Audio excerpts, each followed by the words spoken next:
Hello and welcome. I'm your host, Adam Hawkins. Each episode, I share a small batch of software engineering theory and best practices. If you enjoy this podcast, then please subscribe and share it with your friends and colleagues. So, this is it, the first episode of my podcast. It looks like the new year gave me the push I needed to start shipping. I launched this podcast to share ideas and practices that have helped me throughout my career. I write each episode to be short and informative so you can fit them in over a cup of coffee or sometimes two. Consider small batches of free-form anthology on the wide world of software engineering and business. Allow me to set the stage before we dive into today's topic. My goal as a software engineer is to create systems that are easier to build, test, deploy, and operate in production. I achieve this goal through DevOps. DevOps connects our work as engineers to business value. Exploring, internalizing, and implementing DevOps has changed my career. And I've spent the last few years reading and writing a lot about DevOps, so there's no better way to launch this podcast and introduce you to the topic. For this, I turn to two of the best books, the DevOps Handbook and Accelerate. Both are written by Gene Kim and some other people. You may also know Gene Kim by his work on the Phoenix Project and now the Unicorn Project. The DevOps Handbook introduces DevOps principles and their associated technical practices.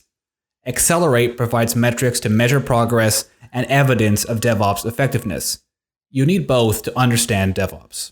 The DevOps Handbook introduces the three ways of DevOps.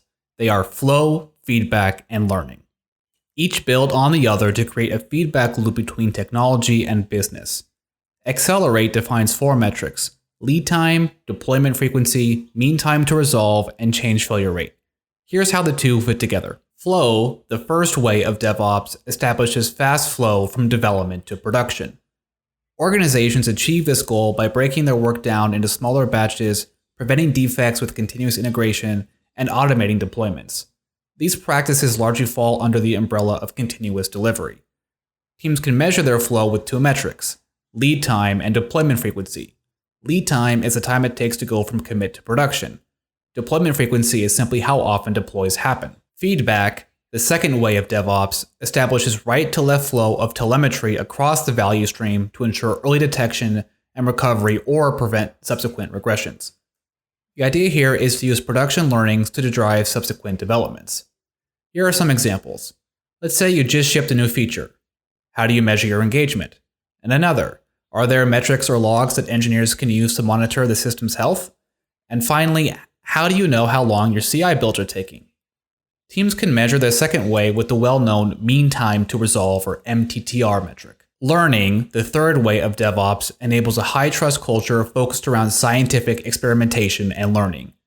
The idea is that once work is shipping out to production quickly and the telemetry is in place across the value stream, then teams should improve their processes through scientific experimentation.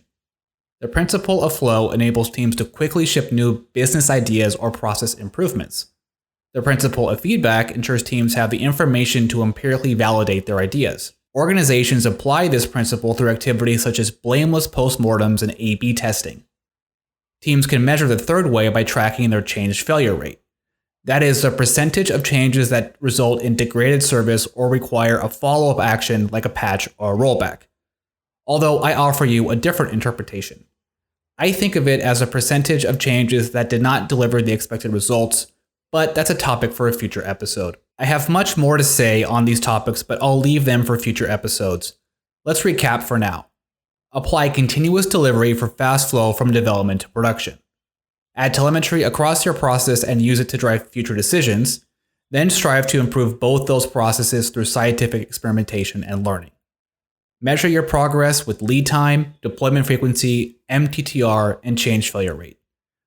Your trajectory should be to decrease lead times, increase your deployment frequency, decrease MTTR, and decrease change failure rate. Or in other words, as you improve your velocity, then stability comes along for the ride. All right, that's a wrap on this episode. Go to smallbatches.dev for show notes, a transcript, and links to my review and analysis on both the DevOps Handbook and Accelerate. Also, be sure to subscribe to this podcast to receive future episodes. And if you liked it, please do share it with your friends and colleagues. Until the next one, good luck out there and happy shipping.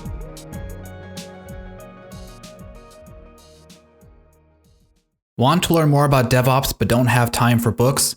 Then sign up for my free email course at freedevopscourse.com. The course details the 3 ways in depth, along with continuous delivery, trunk-based development, and much more over the course of 9 days. Sign up now at freedevopscourse.com.